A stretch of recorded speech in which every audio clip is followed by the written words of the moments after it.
Yes. So today we are going to discuss mainly about the transfer of heat. Okay, like modes of the transfer of heat. So firstly, we have the conduction. Okay. Second is the convection, and last is the radiation. So we are going to discuss mainly about these three topics. Okay. So here, if I take an example, as I just said, suppose if you have a stick, okay, and you are giving the heat to it. Okay, suppose there's a fire.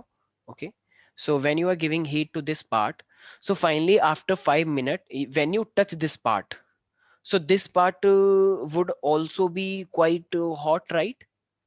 ये part भी हमको क्या लगता है, गरम गरम लगता है। भाई यहाँ पे आग जल रही है, यहाँ पे अगर फायर है तो ये तो गर्म होगा ही होगा, वी नो दैट। लेकिन धीरे धीरे करके ये गरम गरम यहाँ पे भी हो जाता है। और सेम चीज हमें किचन में भी देखने को मिलता है, जब कोई कोई सब्जी वब्जी बनाता है, ठीक है, तो वो फिर जिससे हम मिक्स करते हैं तो वहां तक भी गरम गरम पहुंच जाता है। ठीक है, तो इसका मतलब ये क्या हुआ, ये कंडक्शन हुआ है ना। तो कंडक्शन में क्या होता है, क्या ये पार्टिकल मूव कर गए थे सारे? नहीं, एक्चुअली में हुआ क्या, यहाँ पे पार्टिकल इस वाले पार्टिकल से टकराने लग गए। जब भी हम टेम्परेचर बढ़ाते हैं तो इनकी एनर्जी बढ़ जाती है, तो ये टकरा रहे हैं। फिर ये वाले पार्टिकल इससे टकरा रहे हैं, फिर ये वाले पार्टिकल इससे टकरा रहे हैं। तो इस तरीके से कोलिजन होता जा रहा है, होता जा रहा है, होता जा रहा है। फाइनली फिर ये यहाँ तक पहुंचता जाएगा, यहाँ तक पहुंचता जाएगा, यहाँ तक पहुंचता जाएगा। एंड जब भी कोलिजन होता है तो उससे हीट एनर्जी प्रोड्यूस हो रही है, तो फाइनली वो हीट यहाँ तक पहुंच जाती है। तो क्या यहाँ पे कोई एक्चुअल ट्रांसफर हुआ है पार्टिकल का? No, there is no actual transfer. Okay, it's a kind of indirect transfer. Like यहाँ पे पार्टिकल्स थे, काफी गर्म हो गए, फिर इन्होंने इसको टक्कर मारी, फिर इस वालों ने इनको टक्कर मारी, तो ये चलता जा रहा है, चलता जा रहा है, चलता जा रहा है, और हीट यहाँ तक पहुंच जाती है। सो वट वी कैन से, तो यहाँ पे कोई रियल ट्रांसफर तो नहीं हुआ है पार्टिकल का, यस, लेकिन वाइब्रेशन जरूर हो रही है, कोलिजन जरूर हो रहा है। So we can say it is a process in which heat is heat is transmitted heat is transmitted from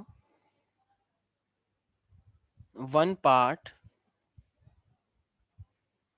of the body, one part of a body, to the another part, or you can say to the another, at a lower temperature, at a lower temperature, through the collision, through, or we can say molecular collision. So with the help of these collision or molecular collision, okay. So is there any actual flow of matter? Is there any flow of matter? No, there is no actual flow of matter. Matter means like if particles are present here, so A particles are moving towards this part? No, actually A particles are remain confined to the A part. It is colliding with the particle B, then it is colliding with the particle C, and finally the heat is transferring like that with the help of the collision. So there is no actual transfer of matter, only heat is getting transmitted. So we can say without any actual flow of matter, without any actual flow of, right? So this is known as the conduction. Quite easy. तो ये तो था हमारे पास conduction के बारे में। लेकिन अब इसके बाद सपोज करो मेरे पास एक ये रॉड है, ओके। तो अगर ये मेरे पास एक रॉड है, तो हमको पता है कि यहाँ पे हमारे पास क्या है, we have the hot end here, and we have the cold end here. So there are two end, hot and the cold, and at the between we have the isothermal surfaces. We can say like here it is temperature T1, and here we have the temperature T2. Okay, so initially there is a variable state of heat conduction. Its simple meaning is when we are heating it up, okay, so its temperature is increasing, okay, and the when the temperature is increasing, why? Because suppose if I'm giving the heat to this part, so obviously it has high temperature, it has low temperature, okay, and finally after some time there is a change in the temperature. So this is known as the variable state. This is known as why? Because the temperature every cross section it is increasing with the time. Okay, like after 2 minutes more hot, then after 2 minutes then more hot. Okay, so it is increasing. So this is known as the variable state of heat conduction. But after some time, when it is completely so hot, after some time, so a steady state is reached. I mean, like steady state means what? When the temperature of the constant remains becomes almost constant. Now no further absorption take place. Okay. So variable state means, can we say that when the temperature is increasing in every part, or you can say in a particular cross section. So when the temperature keeps on increasing, this is the variable state. But after some time, like you can say after half an hour, suppose, so we are coming to the steady state in which the temperature, like there is no further increase in the temperature, right? And so no further increase in temperature. And when there is no further increase in temperature, then what will happen? So of course it will become almost constant, right? So it is a constant, so it is the steady state. So that's why we can say it is a kind of isothermal. Why? Because the temperature becomes almost constant. So you should know one thing. Sometime they will ask you, what do you mean by the temperature gradient? So the rate of change of temperature with the distance in the direction of the flow of heat, it is called temperature gradient. Like what I'm saying, can you see that this is temperature T1 here, this is temperature T2 here. So and this is the X. Suppose this is the distance, and this distance is called X. So we have the temperature gradient, and temperature gradient is equal to T1 minus T2 divided by X. So this is known as the temperature gradient. So temperature gradient means how much change in temperature is taking place with respect to distance in the direction of flow of heat. Okay, so I can write this down here.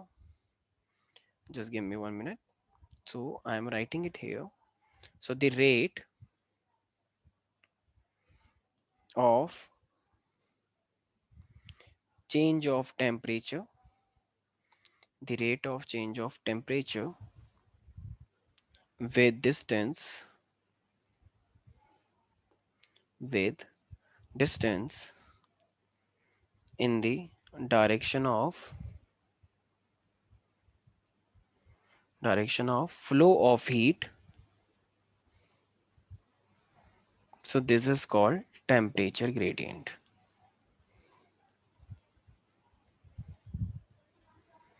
Okay. So temperature gradient means the rate of change of temperature with the distance. So this is temperature gradient, and we can represent it by, as I have already discussed. So temperature gradient means dg T1 minus T2 upon that distance, which is the X. You can also take it as L. Okay. So this is all about your thermal conduction. Now let's talk about the thermal conductivity. तो अब जो हमारे पास आ रहा है thermal conductivity का simple सा meaning है कि कौन हीट को अच्छे से कंडक्ट करवा सकता है और दूसरे पार्ट तक ले जा सकता है, मतलब फैला सकता है बॉडी में। तो जैसा कि हमें पता है कि सिल्वर जो है वो काफी जल्दी गर्म हो जाता है because it is good conductor of heat and electricity. तो थर्मल कंडक्टिविटी भी सिल्वर की ज्यादा होगी और मरकरी की कम होगी, क्योंकि मरकरी का काफी कम होता है, वो नहीं करता है ये सब चीजें। तो अब सपोज करो कि मेरे पास एक इस तरीके से एक क्यूब है, ठीक है।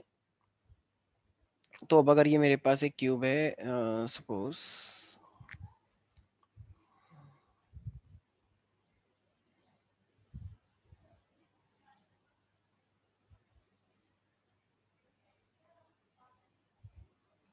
ओके, तो ये मेरे पास एक क्यूब है और ये वाला जो सरफेस है ना, ये वाला, this surface is hot, so we can say hot face. ठीक है, ये हॉट फेस है तो ऑफ कोर्स इसका टेम्परेचर भी ज्यादा होगा, it means T1 is greater. और ये वाला जो फेस है, ये वाला, ठीक है, ये मान लो ये मेरे पास है कोल्ड फेस, मतलब थोड़ा सा ठंडा है, तो इसका टेम्परेचर T2 है। तो हमें पता है कि हीट हमेशा कहाँ से कहाँ फ्लो करती है। So we know that heat transfer from the hot to cold, am I right? तो हीट इस तरीके से जाएगी, यस और नो? तो हीट की डायरेक्शन इस साइड आ रही है, एम आई राइट? तो ये जो हीट ट्रांसफर हो रहा है, ये जो क्यू ट्रांसफर हो रहा है, क्यू का मतलब क्या होता है, heat transfer. Q, Q means amount of heat. तो ऐसा देखा गया है कि ये जो क्यू होता है, so this q is directly proportional to the area. जितना ज्यादा एरिया ऑफ क्रॉस सेक्शन होता है, जैसे ये इसका एरिया है अपने आप में, ये वाला एरिया प्लेट का, तो जितना ज्यादा एरिया उतनी ज्यादा हीट ट्रांसफर होती है। जितना ज्यादा टेम्परेचर, जैसे मान लो एक जगह पे टेम्परेचर है मान लो 100, एक जगह पे टेम्परेचर है सिर्फ 90, सो सिर्फ 10 का डिफरेंस है, तो धीरे करके ट्रांसफर होगी। लेकिन मान लो एक जगह पे अगर 100 है और दूसरे पे कितना है मान लो 40, तो ज्यादा डिफरेंस आ गया। ज्यादा डिफरेंस आ गया तो हीट भी ज्यादा ट्रांसफर होगी। तो it means change in the temperature, right. तो जितना ज्यादा टेम्परेचर में चेंज होगा दो साइड्स में, उतना ही ज्यादा हीट की ट्रांसफर भी हो सकता है। ऑफ कोर्स जैसे हमें पता ही है कि जितनी देर तक हम उसे गर्म करेंगे उतनी ज्यादा हीट जाएगी, जैसे हीटर होता है। अगर मान लो आपने कोई कुछ भी बना रहे हो आप गैस पे, तो जितनी देर तक आप उसे गर्म करोगे उतनी तो हीट वो लेगा। तो ये टाइम, जितने टाइम तक आप करोगे उतनी ज्यादा हीट वो लेगा। लेकिन अगर मैं थिकनेस की बात करता हूँ, तो थिकनेस जितनी ज्यादा होती है वो इतनी कम हीट ले पाता है। थिकनेस की बात कर रहा हूँ, एरिया की नहीं, थिकनेस की, मोटाई की। ओके। तो इट मीन्स ये तो कोई डायरेक्टली प्रोपोर्शनल, लेकिन एक चीज मेरे पास इनवर्सली प्रोपोर्शनल है, वो क्या है मेरे पास, थिकनेस। मतलब कोई भी अगर आपके पास ब्लॉक है, तो ब्लॉक जैसे लकड़ी होती है ना, आपने देखा होगा छोटी लकड़ी जल्दी जल जाती है सर्दियों में, और जो मोटी सी लकड़ी होती है वो नहीं जलती। ठीक है, उसके ऊपर हमें तेल वेल डालना पड़ता है, right, isn't it, kerosene oil something. So it means ये इनवर्सली प्रोपोर्शनल है। तो हमारे पास ये सारे हीट के रिलेशन आए हैं, ठीक है। जो, तो इसका मतलब I can combine all these. So if I am combining all these I will get A T1 minus T2 into small t divided by thickness. Thickness means x, right? So after removing proportionality, what would I get? So after removing the proportionality, I will get the constant, right? Conductivity, or you can say it is a thermal conductivity constant, proportionality constant. So I will get the k, and rest portion remain the same. So k a T1 minus T2 into small t divided by x. Okay, so it means we just got heat is equal to ka T1 minus T2 into t divided by x. So this is what we got the, so what is the meaning of I mean this is not one, this is the main formula, okay, which we need to remember. So k is what? So k is the proportionality constant, and it is also called the coefficient of thermal conductivity. Coefficient of thermal conductivity. Simple. Okay. So this is quite easy. Okay. Sometimes they will ask you, of course, when we are taking the A is equal to one, temperature difference is also one, time is also one, then we can say Q is equal to K. So then this coefficient of thermal conductivity can be equal to the quantity of heat, right? When everything is one, K is a coefficient of thermal conductivity, na? It is a constant. So this constant can be equal to the Q. Well, it means amount of heat when everything is one. A is one, difference is one, time is also one, and distance is also one. Okay. So sometimes they will ask you define the coefficient of thermal conductivity. So you will say thermal conductivity K is equal to the Q amount of heat when everything is one. A is one, temperature difference is one, T is one, X is one. Okay. So this is how we can find out this thing. This is quite easy. This is my heat, fine. But sometime they will ask you rate of flow of heat निकालो. तो rate of flow का मतलब क्या है, कितने time में कितनी heat जा रही है। तो रेट ऑफ फ्लो ऑफ का मतलब क्या है, H. H means rate of flow of heat. So this Q, इसका मतलब मैं इसे कैसे ले सकता हूँ, D Q by d T, differentiation के रूप में, राइट। मतलब क्यू बाई टी भी लिख सकते हो of course if the heat is quite high. So D Q by d T it means एक सेकंड में कितनी हीट जा रही है। तो अगर मैं डिफरेंशिएट करूंगा तो ये डी बाई डी टी से कट जाता है ना। So it means there would be no t. Simple सा डिफरेंशिएशन है। सो आई वुड, और डिफरेंस को हम क्या लिखते हैं, तो d t by d x लिख सकता हूँ मैं इसको। Am I right? because if I am doing the differentiation now, so temperature, derivation of temperature and distance, so dt by dx, okay, this t means it is a difference. So this dt by dt is called the temperature gradient, remember. तो ये same formula ही तो है भाई, यहाँ पे t था, तो differentiate करते हैं तो t हट जाता है ना, वही सिंपल डेरिवेशन जो हमने सीखा हुआ है. So we can say what is that, dt by dx. So this dt by dx is the temperature gradient, कि कितना टेम्परेचर चेंज हो रहा है कितने डिस्टेंस पर. ओके, ऐसा ही already told you t1 minus t2 upon x. तो ये वही है. अच्छा, कभी कभी हमारे पास इसी में ना एक क्वेश्चन पूछ लेता है कि you have to calculate the dimension of this k. तो k की डायमेंशन क्या हो सकती है. अब k की डायमेंशन अगर हमें बतानी है तो हमें सबका पूरा का पूरा फॉर्मूला पता होना चाहिए. तो एक काम करो, इस बाकी सबको उधर ले जाओ और k को यहीं पर ही रहने दो, तो डायमेंशन तो तभी निकल पाएगी. ठीक है, चेक करते हैं.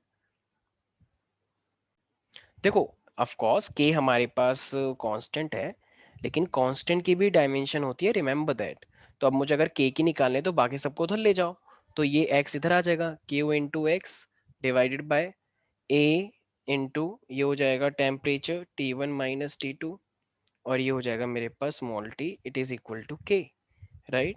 तो ये q क्या होता है मेरे पास, this q is equal to, can we say, joule. ठीक है, x डिस्टेंस है मेरे पास, तो ये हो जाएगा मीटर. एरिया, एरिया को मतलब क्या बोल सकते हैं हम, मीटर स्क्वायर. टेम्परेचर को हम क्या बोल सकते हैं, केल्विन. और टाइम को हम क्या बोल सकते हैं, सेकेंड, राइट. तो ये मेरे पास किसकी वो बन आ गया, मेरे पास कांस्टेंट की डायमेंशन आ गई. तो अब मैं क्या लिख सकता हूँ फिर. So now we can say that meter square and this meter it can cancel out, and this is Kelvin and this is second. So fine, and Kelvin also. So we can say that K dimension would be joule per second per meter, because M is coming in numerator side, and per Kelvin. Okay. So this is my, and joule per second is also known as what? It is known as the watt. Joule पर second, W by time, तो ये मेरे पास क्या होता है, power ही तो होता है. तो जूल पर सेकेंड को आप वॉट भी लिख सकते हो, तो it means watt per metre per kelvin. Okay, and this k is a constant, don't get confuse k and k, ये वाला के अलग है, दिस इज कांस्टेंट, एंड ये वाला के है केल्विन वाला. So we have to remember that. Okay, I guess dimension is also clear. This is how we find out the dimension of any constant. तो ये हमारे पास पूरा कंडक्टर के बारे में है, और कंडक्टिविटी हमने पढ़ा ये. ठीक है, तो यहाँ पे एप्लीकेशंस भी आते हैं. ठीक है, applications are also quite important. तो एप्लीकेशन में हम क्या लिखेंगे, देखो हमें पता है, जैसे जब ठंड होती है तो जो मेटेलिक हैंडल्स होते हैं, जैसे मान लो आप बस में जा रहे हो, मेट्रो में जा रहे हो, तो मेटेलिक हैंडल बहुत कोल्ड लगते हैं ना, छूने का भी मन नहीं करता उनको, उनको टच करने का भी मन नहीं करता, क्योंकि वो बहुत ठंडे होते हैं, राइट. जैसे कोई भी हैंडल होता है या बाइक वाइक का जो भी होता है, तो वो अगर वो मेटल का बना हुआ है तो वो बहुत ठंडा हो जाता है. ऐसा क्यों, क्योंकि हमारी जो बॉडी होती है ना, वो हाई टेम्परेचर पे होती है अंदर. अब वो अब हमारी बॉडी हाई टेम्परेचर पे है नॉर्मली, और बाहर का ठंडा है, तो जब हम उसे टच करते हैं तो ऑफकोर्स वो हमें ज्यादा ठंडा लगेगा, क्योंकि हमारी बॉडी की जो हीट है वो उसमें चली जाती है. तो जब हमारी बॉडी से हीट निकलती है तो हमें ठंडा ही तो लगेगा. फ्रीज में से हीट निकलती है तभी तो वो ठंडा होता है, तो इसलिए हमें वो ज्यादा ठंडा लगता है, राइट, इजंट इट. अच्छा, और जो कुकिंग के यूटेंसिल्स होते हैं उसमें एक लकड़ी का हैंडल लगा होता है, क्यों, कहना इसे, क्योंकि wooden is a bad conductor of heat. तो चाहे अंदर का लोहा कितना भी गर्म हो जाए, क्या लकड़ी भी गर्म हो जाएगी, नहीं. लकड़ी इतनी जल्दी कोई हीट को ट्रांसफर थोड़ी करती है. हीट ट्रांसफर किसमें होते हैं, मेटल्स में, क्योंकि metals are good conductor of heat and electricity. But wood, wood तो कोई मेटल नहीं है, तो जब वुड मेटल ही नहीं है इतना अच्छा, तो फिर वुड कैसे ट्रांसफर करेगा. So it means that wooden handle does not allow the heat to be conducted from hot portion to uh, cold portion, right.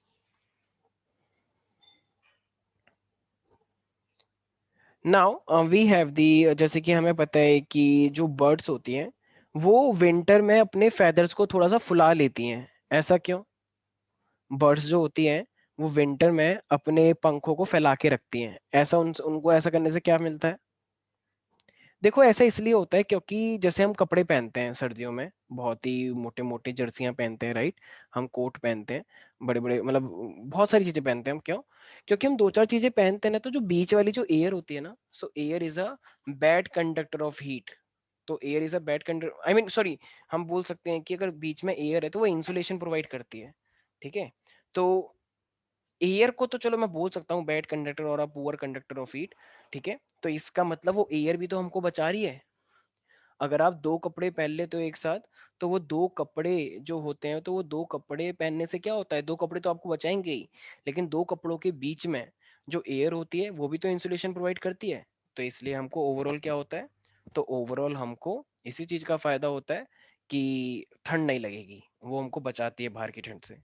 Is that clear? तो ये हमारे पास पूरा का, ये था हमारे पास कंडक्शन।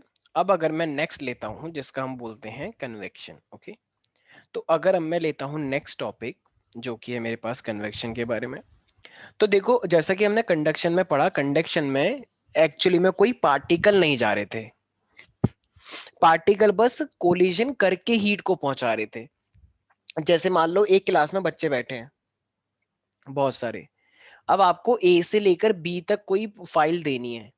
तो ए ने क्या करा, वो फाइल बी को दी, आई मीन ए ने क्या करा, इस वाले को दी, फिर इस वाले को, इस वाले को, इस वाले को, इन दोनों ने एक दूसरे को पास कर दिया और फाइल फाइनली वो बी तक पहुंच गई, ठीक है।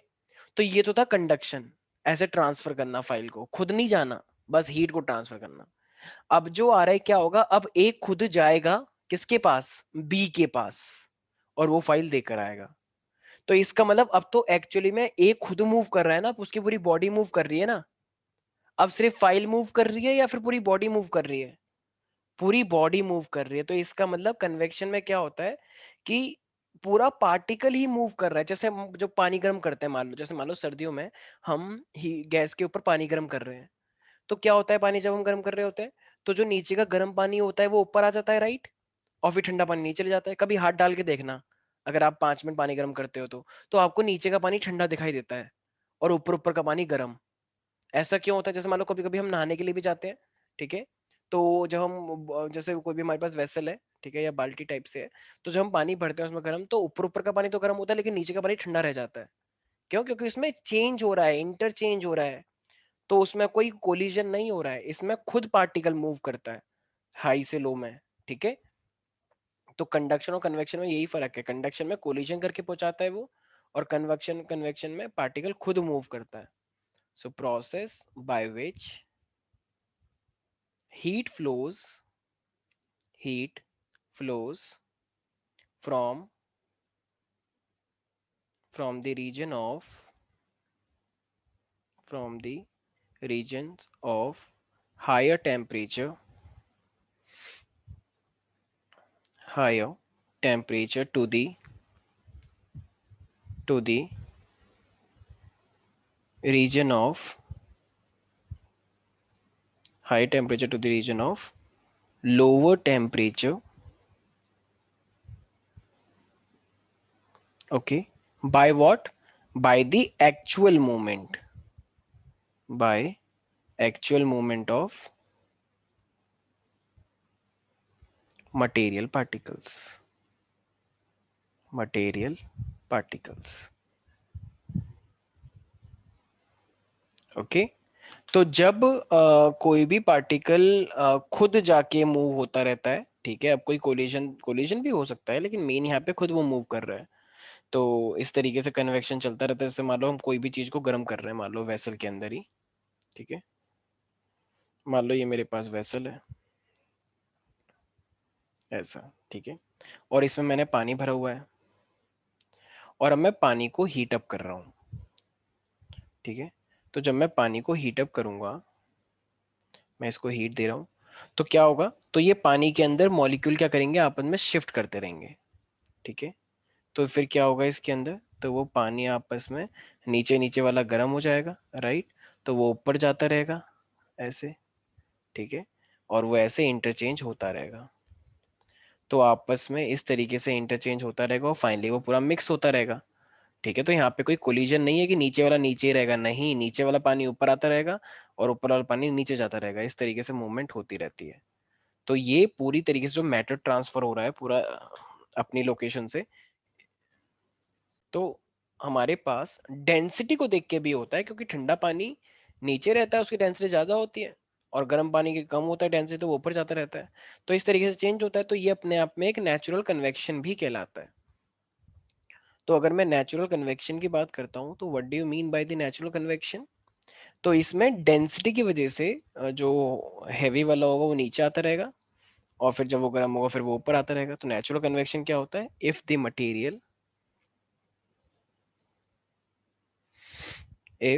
Material moves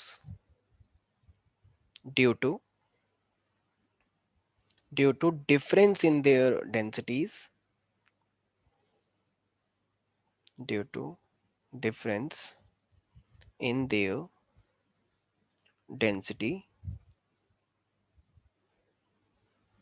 okay, then this is called the natural convection. And this type, I mean, you can say this type of heat transfer is called natural convection.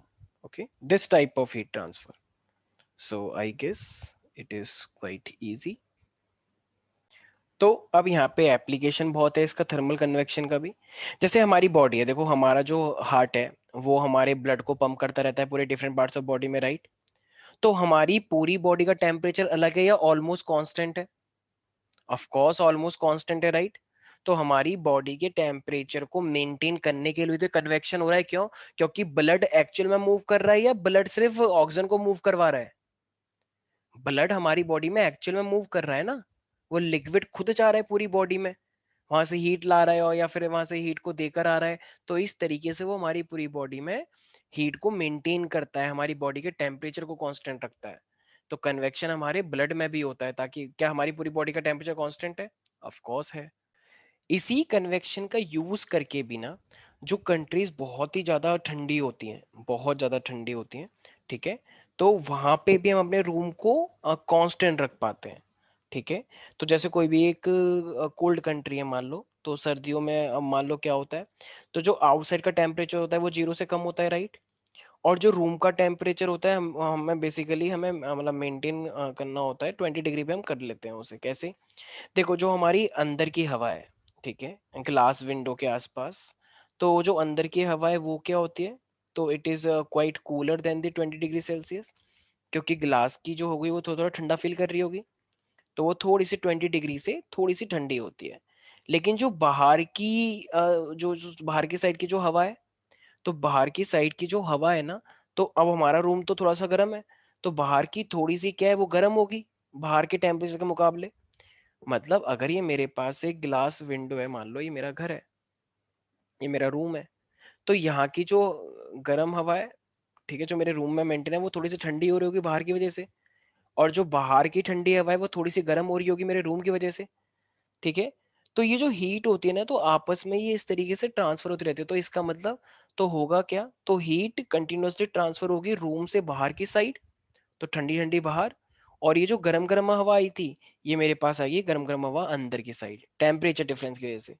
तो भाई मुझे गर्म ही तो चाहिए, ठीक है, तो मेरे को गर्म मिलता रहता है, रूम टेम्परेचर हम कर लेते हैं। तो ये अपने आप में हीट खुद मूव कर रही है, ऐसा होता है सच में। इसी को हम क्या बोलते हैं? Thermal convection. ऐसी विंड भी तो होती है, समुद्र के आसपास क्या होता है, सन आता है, सन आता है तो वो गरम गरम होता है, गरम गरम होता है तो फिर वो फाइनली गरम होके फिर वो मूव करता है, फिर कहीं और से वो ठंडा होता है, फिर वो समुद्र के पास आता है। तो जो विंड चलती है उसमें भी यही फिनोमिना होता है, लैंड एंड सी ब्रीज में भी यही होता है, राइट? तो कन्वेक्शन करंट चलते रहते हैं, ठीक है। तो जो मतलब फाइनली देखा है ना, लैंड एंड सी ब्रीज, ठीक है, समर के अंदर और विंटर के अंदर ये सब चीजें हमें देखने को मिलती है, राइट? तो ये ब्रीज निकल जो आते रहते हैं हमारे पास, तो जो लैंड होता है वो थोड़ा सा जल्दी ठंडा हो जाता है, ठीक है, क्योंकि कोल्डर एयर कहाँ से मूव करती है? लैंड से सी की तरफ मूव करती है, तो मैं मतलब लैंड ब्रीज भी देखने को मिलता है और सी ब्रीज भी देखने को मिलता है, right? So we have the radiation now. So radiation, I guess you have heard about that. Radiation is what? So it is a process in which the heat is transmitted from the one place to another without heating the intervening medium. So we are not disturbing the intervening medium, okay, the middle medium. So it is just the whenever any radiation you will see, like if a hot body is there, so it is emitting some radiation, right? Okay, just tell me, when there is a milk, okay, when there is a hot water, so some radiations are coming from the hot water, right? And then it become cool. लोग फूक भी मारते हैं ना कभी कभी ऐसे करके, ताकि वो ठंडा हो जाए. So it means they can produce any kind of radiation. So we can say here radiation is what? So it is a process in which heat is transmitted.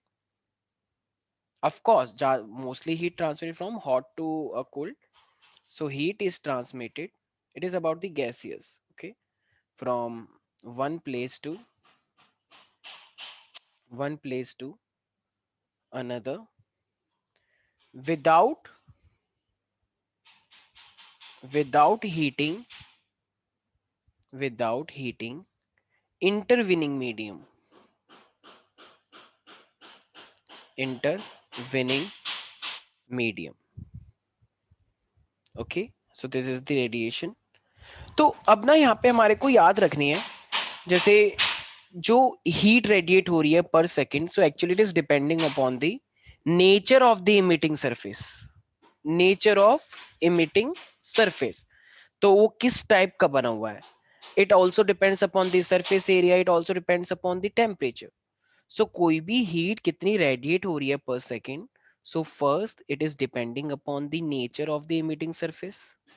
ठीक है, किस टाइप का मटेरियल. जैसे मान लो कोई बहुत ही एकदम, जैसे आपके पास आयरन है, आयरन को आपने बहुत ही गर्म कर दिया है, तो अगर बहुत ही ज्यादा गर्म कर दिया तो उसमें से हीट निकल के आती है, राइट? और 2 घंटे बाद 1 घंटे बाद वो थोड़ा ठंडा हो जाता है, क्योंकि सारी गर्म हीट तो निकल गई. ठीक है, तो अब इमिटिंग सरफेस पे भी डिपेंड करता है, अलग अलग मटेरियल हो सकते हैं.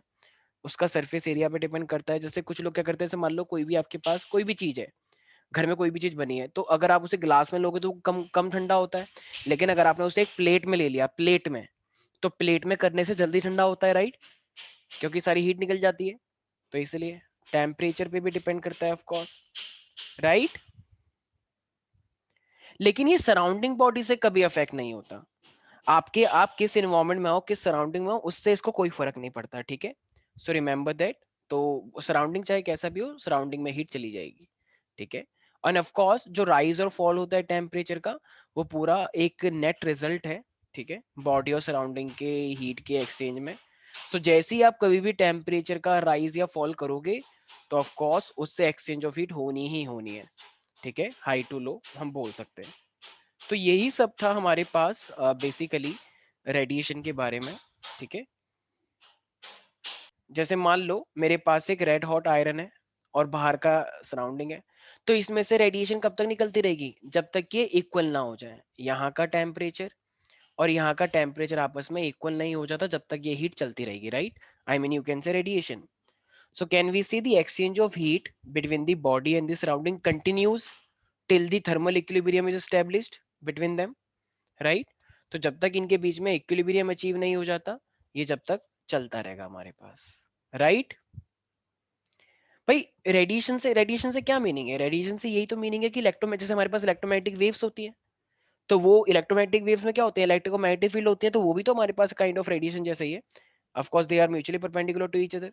ठीक है, तो इलेक्ट्रोमैग्नेटिक वेव को भी हम एक तरह से रेडिएशन की तरह ही लेते हैं कि एम वेव आ गई, gamma, x, UV, micro, infra, radio, visible. ठीक है, तो इसी तरीके से मेरे पास थर्मल रेडिएशन भी होती है. तो इलेक्ट्रोमैग्नेटिक रेडिएशन जो कि किसी टेम्परेचर की वजह से रिलीज हो रही है, उसी को हम थर्मल रेडिएशन बोलते हैं, राइट?